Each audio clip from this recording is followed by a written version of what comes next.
artwork. I don't think a lot of artists really think about, even if it's an abstract painting, where did that come from? You know? Why did I paint that?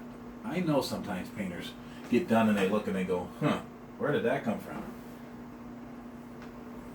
You know? And our minds are never totally quiet. Like I'm having a million thoughts right now. I just had flash through my mind a bad experience that happened to me. I used to have a bully when I was growing up, and he made my life a living hell. I'm not going to say his name because he's still alive out there somewhere, and I hope he doesn't think about that with fond memories, but my life was miserable because of this person. You know, and it just was awful. Just awful. I never knew when I went out, if I went downtown, you know, went out somewhere, if he'd be waiting for me. If I'd have to, you know, get beat up again. Anyone who's been bullied, which is just about everyone at one time in their life. Even bullies got bullied. Can remember that feeling of helplessness. You know, you go outside and there he is, or there she is. I had some girl bullies in my life too that made my life miserable. My life growing up with girls was not very nice. Most of the girls that were in my life didn't like me for whatever reason. You know, who knows why. And it wasn't a good thing. I really didn't have a girlfriend until I had the one that I wound up marrying. Didn't have enough confidence for that sort of thing. Probably saved me a lot of trouble anyway. That's what my mom told me one time. You only need one. You found the one. Really, she loves my wife, Kathleen. Loved her. She's gone now, but she said you found the right one. You don't need to have a bunch. I had a brother who had a bunch, and he made lots of mistakes and caused a lot of bad feelings, and it just made his life complicated. I guess I saved myself a lot of pain, didn't I? Who knows? At the time I was miserable, thought this is awful. Girls hate me. Guys want, you know, go up to school and you see everyone's got a girlfriend, and it seems like everyone does, right? And you just wonder, why not me? That's another random thought that just came to me. Where'd it come from? I don't know. We weren't talking about bullies. Who knows? Who knows where it came from? But I think some of those thoughts go into this painting. No, there's no one here getting beat up. But maybe it influenced a color combination I just used. Or a line I just painted. Who knows? I don't have all the answers either. I just know as I've studied this and as I've worked out in my own life the way I paint, that I noticed these supposedly random thoughts. First I noticed how many I was having. And I mentioned I thought I was painting. Yeah, man, I'm not just painting. I'm thinking. Thinking about a lot of stuff. Most of it's random. I'm not working out world problems here. You know? That's not happening usually. It's just dumb things sometimes. You know, little thoughts that obviously aren't dumb or they wouldn't be coming, right? Or is it just because I'm letting my mind rest and it's just going through some old files, as you might say? Like looking through a scrapbook. You know, maybe it's just doing that. Who knows? But it's interesting to think about, isn't it? Why these random thoughts? And like I said, they're not all pleasant. Some of them are downright miserable. I didn't have the world's best life as a child. So sometimes I'll get some of those memories back. I wish they'd go away, but you know, they stick with us, don't they? especially the ones that really hurt for whatever reason. I remember what someone said once, I remember my mom used to say to me, sticks and stones may break your bones, but names will never hurt you. That is not at all true. Names devastate. Labels can devastate you. Right? Someone labels you whatever. And sometimes it sticks with you the rest of your life, doesn't it?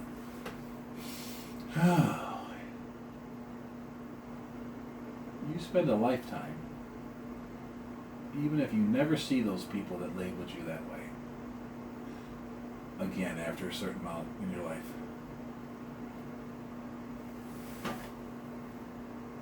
But there are times we just replay it and replay it and replay it, and it can hurt, can it? It really can.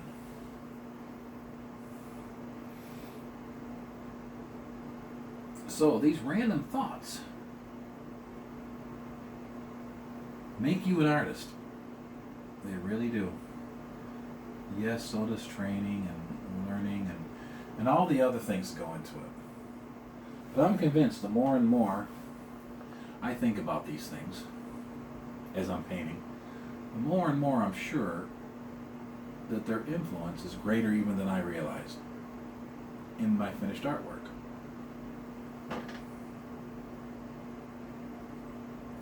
Strange, isn't it?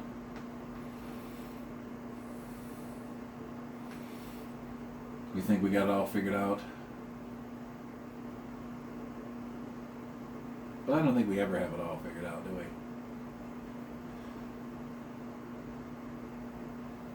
Some people spend their life trying to get over their past.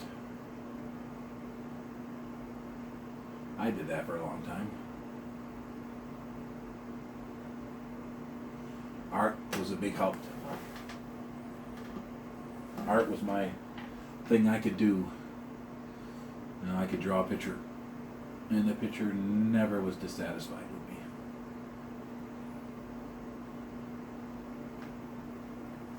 It was always okay. I was the boss of the picture. The picture couldn't get created unless I made it. It made me feel, I think, important. Artists are very important people.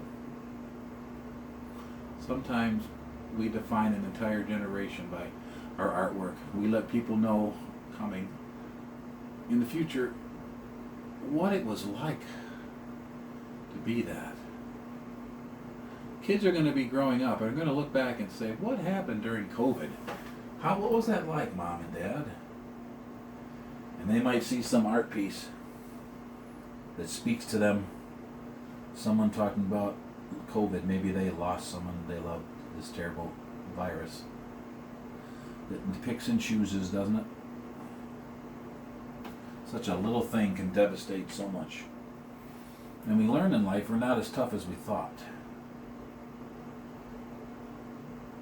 For a virus we can't even see, that we're so much bigger than, can cripple our entire world in a heartbeat.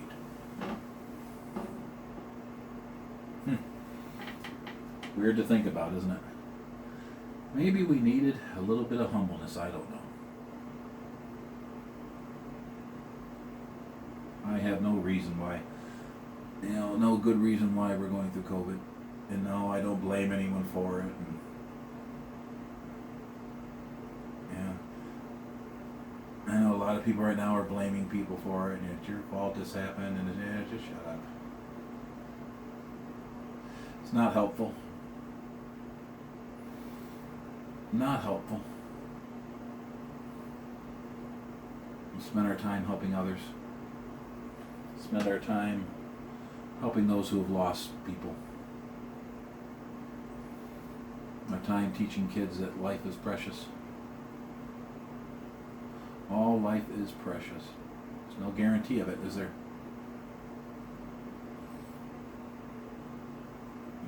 Teach. What parents are teaching, I don't know what's happening. I don't have any little kids that are mine. So it's hard for me to know. What do you teach kids during this time as they look around? Like, Mommy, Daddy, why are so many people dying? And tough time to be a parent. It's hard enough. Let's throw in a pandemic or two, shall we?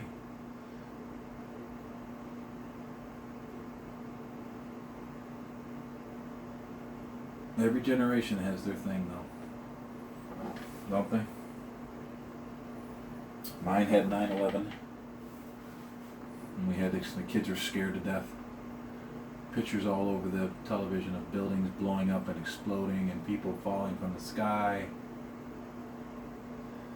Talk of war. We all have our things we have to go through, don't we? Every generation gets it. Something happens. Something big that really defines your time.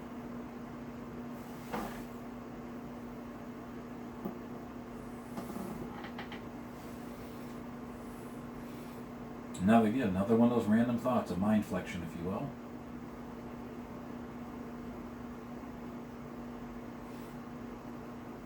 You know, I just noticed when I was talking about that, I got kind of introspective there. Introspective, I think that's how you say the word.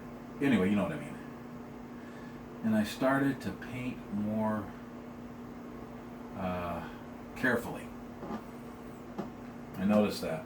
I try to notice these things as I paint. Now, how's it affecting me? Just to see. There's kind of a phenomenon. Phenomenon? Well, I'm having a hard time saying words today. Gotta go back to school. Actually, now's not a good time to go to school. It's not that I think about it, is it? No, I'll wait till later. Before I go back to school. I don't think I'd be appreciated right now in the way there.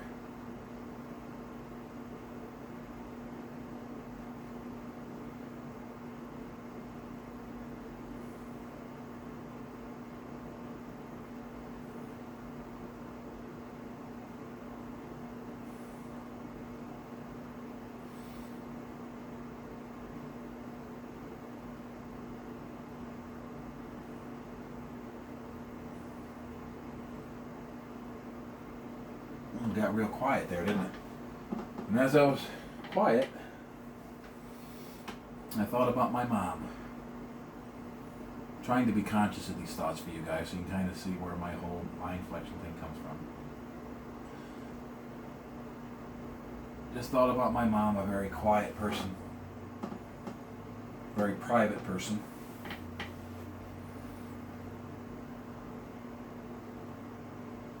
She loved family. Every Sunday, the whole family would go to Mom's house for Sunday dinner. And we'd all bring things, bring salads and bring whatever, pop or, whatever. And we'd have our family. It's just something we did. I don't know who started it, if it just started by accident one day. But every Sunday, people were in town, we would come to Mom's house for dinner.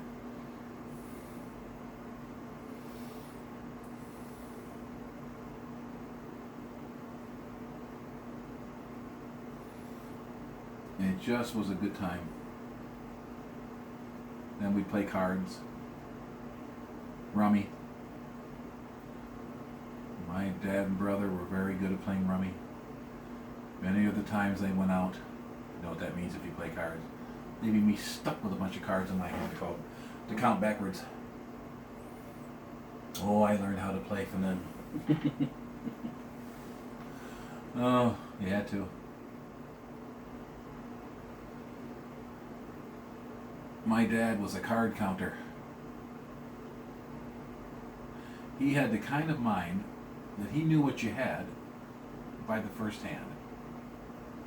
He knew just by looking at his hand what everyone else had. I don't know how he did it still. He just seemed to know right away. He'd look over at me and say, David, I'm not going to give you this Queen of Hearts. I know you've got the other three, or the other two, but I'm going to hold on to it. And I'll be damned, I did have that. I did need that card. I don't know. I don't know how he did it still. My dad could play any instrument. He played by ear. If you don't know what that means that he didn't know what the notes were. my dad would listen to things on, songs on, he'd watch things like Hee Haw and whatever shows around that had to do with music. He'd listen to a song and then he'd go over to a piano or a guitar or anything, any kind of instrument, and repeat it right back. Within a couple notes, I could see him play a couple notes like he's finding his way, and all of a sudden he's playing the whole song as if he'd been playing it his whole life. But if you asked him what notes he was playing, he would tell you he doesn't know. I wish I had gotten that from my dad. That is an exciting thing to be able to do. Didn't get any of that. But my dad also was an artist.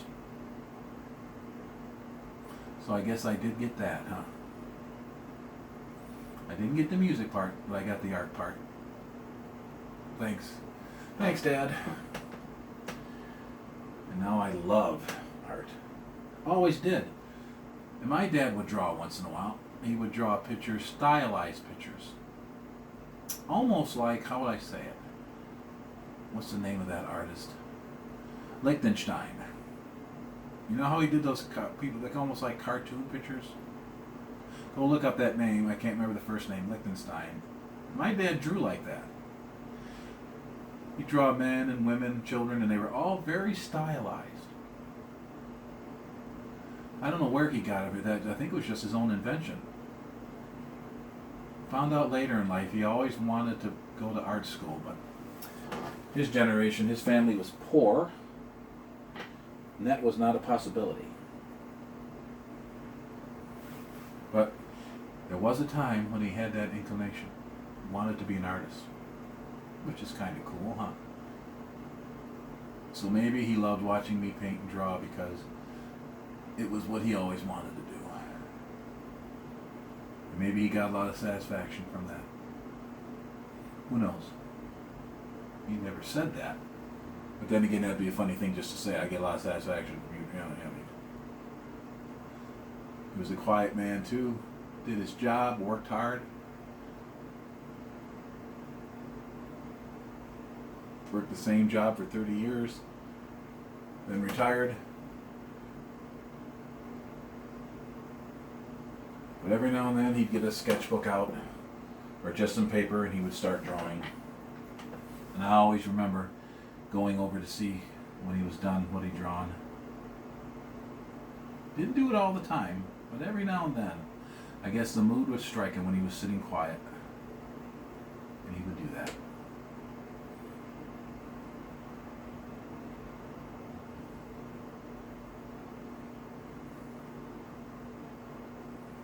Again, another random thought, another mind flexion, if you will.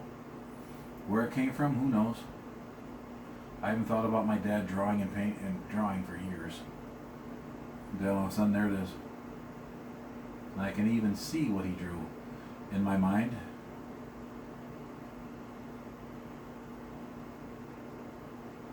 As if he just did it now.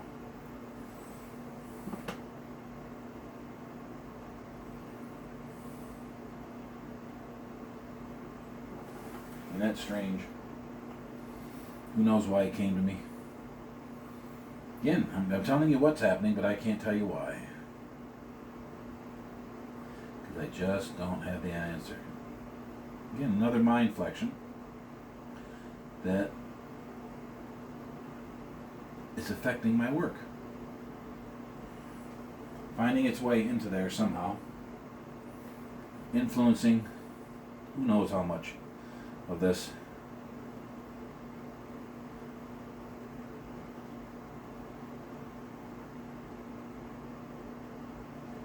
I've just been noticing how much a part of what I do it is.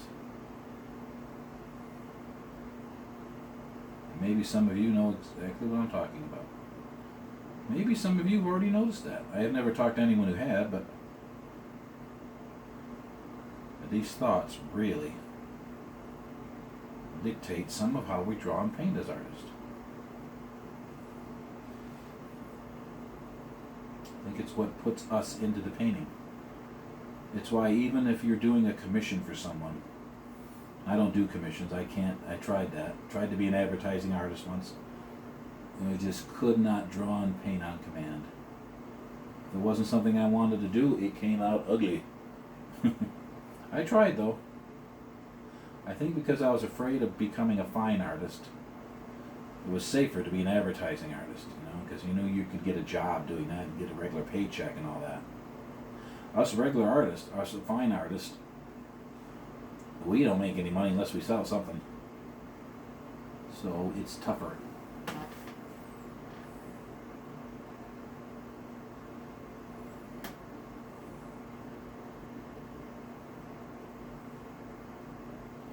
As I look at this painting, I'm wondering how much further I'm going to go. I think it's going to wind up being simpler. Well, there are some things in there that aren't simple, but you know what I mean. Sometimes the artworks I paint are very complicated. Like that one up there. See that? That is not simple. If you've been watching my channel at all, or Instagram or Facebook, you saw that one when I finished it. Saw it, during its creation. And I had a lot of fun doing that, but that was anything but simple. And that's okay. Doesn't have to be.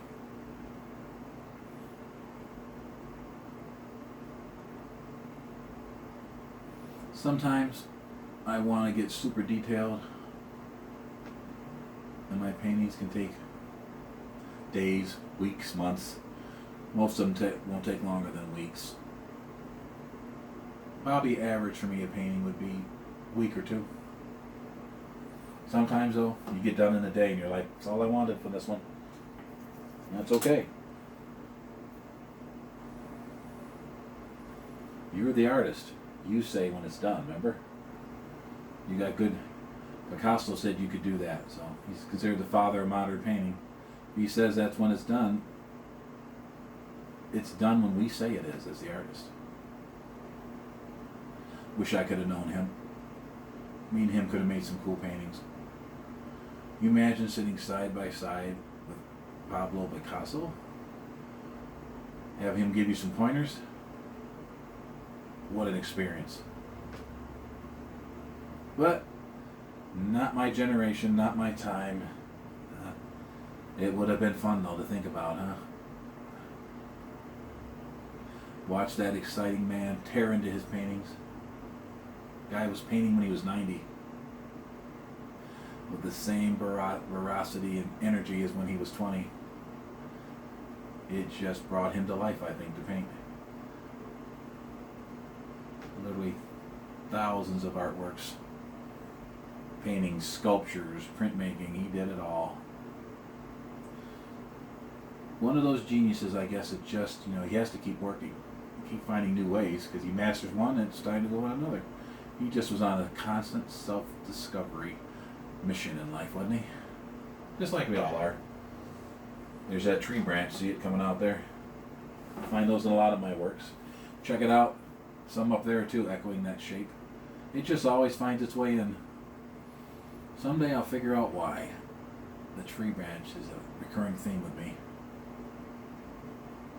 Hard for me not to put one in though. Couple actually. Something about the way they reach out. I suppose if I was a psychologist I could say, well, you're reaching out in life. I don't think it's that complicated actually. I just think I like the shape of the tree limbs. But who knows?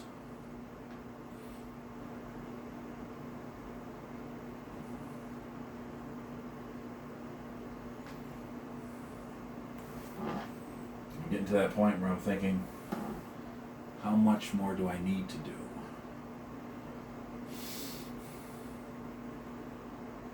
I don't believe in painting on beyond the point of what you need. And of course, only the artist can tell what he needs or what she needs. There we go. I like that right there. My thought is I don't want to kill all this in here. I kind of like some of that green. It's just doing it for me. But I do want to come back to some of this, because this seems empty and kind of sad over here. So we're going to get some work done here.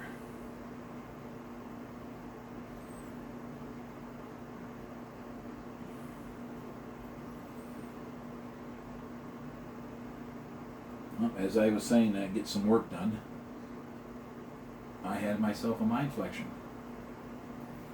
I had one of the world's worst jobs. When I was an early teenager, I wanted to, have a job, have some money. And so I got a job at a place that canned vegetables. They would bring in the vegetables on a big truck. They were literally picked fresh. And they'd come into the plant and they'd get put in all the cans and everything, stuff you buy in the supermarket. Because of the regulations, has to be fresh. So it's coming in, it's getting canned right away. Literally, those vegetables you're getting are as fresh as they can get. They couldn't be any fresher as if you went and ate them right off the vine. Ate them right out of the ground. But, so I went to my work the first day. Excited, I'm going to make some money now. And first thing I discovered is you can't hear what anyone is saying in there. Over my head were all these conveyor belts. On these conveyor belts were all these cans of vegetables and things. And as these conveyor belts moved along, all these cans made these horrible clanging noises. Bang, smash, boom. And you couldn't hear what anyone was saying at all. And I had a guy trying to, manager teach me how to do the job. He's yapping away at me. And I'm nodding my head, but I don't understand a word he's saying. And I'm thinking to myself, how do you think I can hear you? You know what it's like. It's my first day. I had this big helmet on. I had to have a hard hat. Because every now and then, this conveyor belt, these vegetables would drop off onto your head below you. And so you had to be aware of your surroundings. And so, my job was to sweep vegetables that fell off the conveyor belt onto the floor into a trench that ran along the floor. So I literally, for 12 hours, swept up beans, peas, carrots. For 12 hours. And I thought to myself, this is awful. And then, went and had my lunch, had a break, thought to myself, what am I doing here? But was going to stick it out. After all, it was only my first day, and I wanted to earn a check. Wanted to have some money. And so, I went back to work. A few more hours of the bean sweeping. And finally, the guy came over and said, we're going to move you to a different job. I thought, glory, hallelujah. Anything but sweeping beans. And so we went over. And it had to do with, they had these big vats. And I think they were full of, I can't remember what they were full of. But it was more interesting, at least I was physically doing something besides sleeping. And I was starting to do that, and the guy was showing me what to do, and all of a sudden, this big whistle blew. And it was loud. And the whole plant shut down. You see, whenever the vegetables stopped coming in fresh from the farm, your day was over because there's no more work to do. And so I had just gotten a different job. Thought, thank God, I survived the bean sweeping episode. I thought I made it to something else. And then the day was over. And these guys came in and they were sanitizing everything. I remember they had suits on. They were blasting with water, with hot, water. And it was time to go home.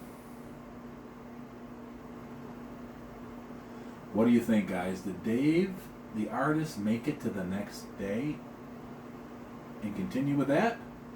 Or did he think of a way to get out of that? You got it. I thought of a way to get out of it. On my way to work the next day, I walked, because it wasn't that far away from where I lived. I was getting ready to go, and I was thinking about the day before, and the bean sweeping, and the hot work, and everything. And this is when we still had something called phone booths. If you're my age, you know what a phone booth is.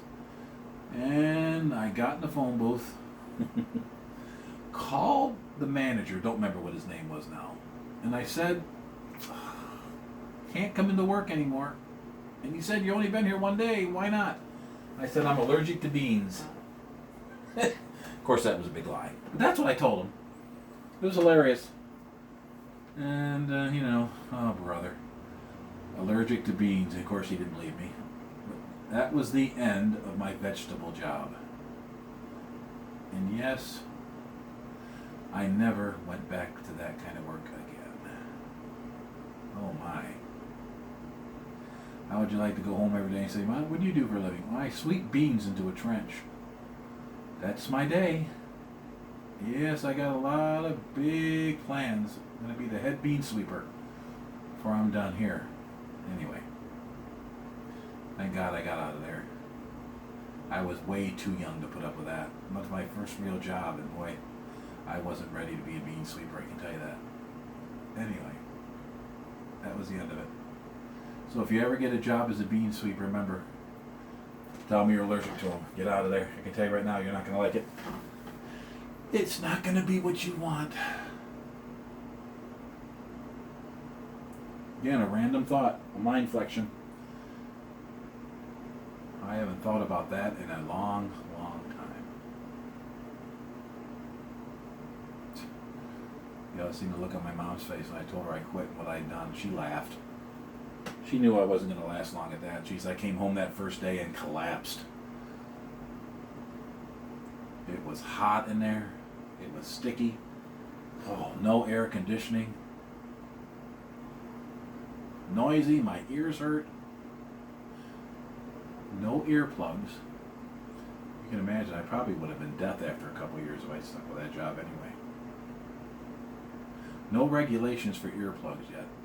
So my ears were ringing most of the night. I probably saved myself a lot of damage by just not going back.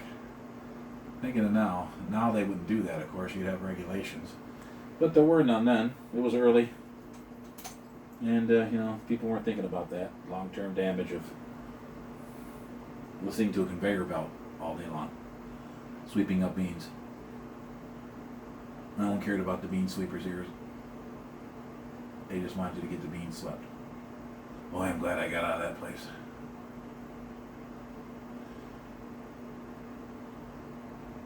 What do you think, people?